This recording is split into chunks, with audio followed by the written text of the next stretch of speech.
As you may see, the week closed without any kind of reversal doji, which is really good. So we may expect at least this threat to be eliminated, so the future rise is even more likely than it was before. But without making any predictions for the price, I would like to refer to the question of ETF today. And I think it's interesting because last week there was the delay on SEC decision on Bitwise ETF, but they didn't make a decision on VanEck. And here is the thread from Jake Chervinsky, who uses to cover those questions about Bitcoin ETFs recently. And here's what he is saying. Well, main point is that with the current condition of the market, when everybody is so bullish, we may see such events as the signs for the potential approval of Bitcoin ETF from VanEck. But he is pointing out that, in fact, if there will not be delay of the VanEck Bitcoin ETF proposal, then the more likely it will be rejected, not approved. And here are his arguments. So, first of all, so far, every time when SEC announced their decision, they made it basically simultaneously for all the ETFs out there, whether there were rejections or delays. So he said if SEC would expecting to postpone their decision on VanEck ETF, they would probably make this announcement together with the ETF from Bitwise. So if they didn't,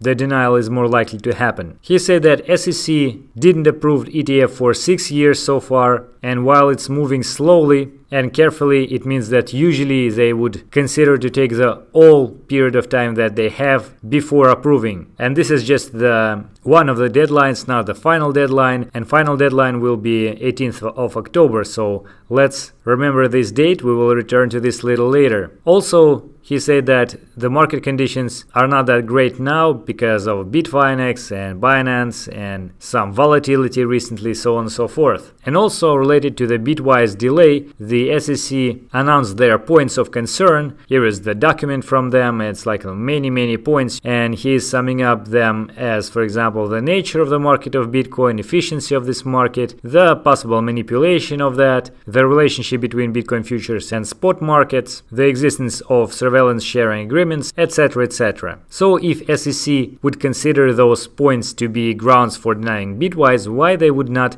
use the same for VanEck ETF? Because basically they are pretty much common for the overall space. But why he said possibly SEC would delay Bitwise but deny VanEck ETF? At some point they are very different. For example, Bitwise would use public exchanges while VanEck would use OTC to define the price of Bitcoin. In fact, he still thinks that it's more likely that this silence doesn't mean anything, and he would say that delay is more likely to happen with 75% probability. But if it will not be delayed, then it's more likely to be the denial. So all the hype about the possible approval is, in his opinion, absolutely incorrect. So now I would like to refer you to time analysis principles from Vays. And let's see how this resonates with the ETF decision. Time analysis allows to spot the time when certain events happen. And he uses the number pi, which is 3.14, multiplying it by 1000, and it gives him the cycle of 8.6 years.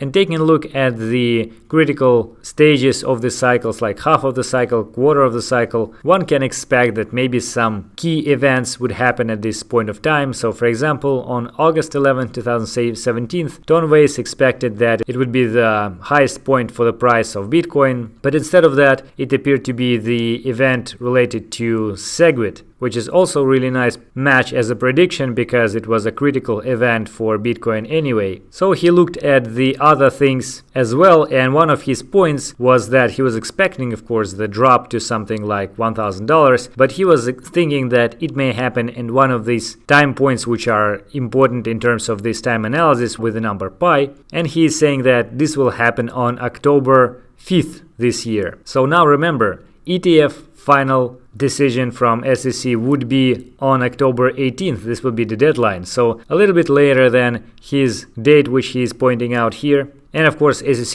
will not necessarily announce it on the last day or day before, but maybe like a week earlier as they did it before as well. So it's not clear how much Tone will be right with the price action, but if this will happen with ETF around the same day, then you may expect a video from him pointing this thing up. And in fact, it will be a really great educated guess. So far, we don't know, but the decision will be probably tomorrow, at least about the delay. So we will see how it will evolve. And that is it for today. I hope it was useful. Thank you for watching.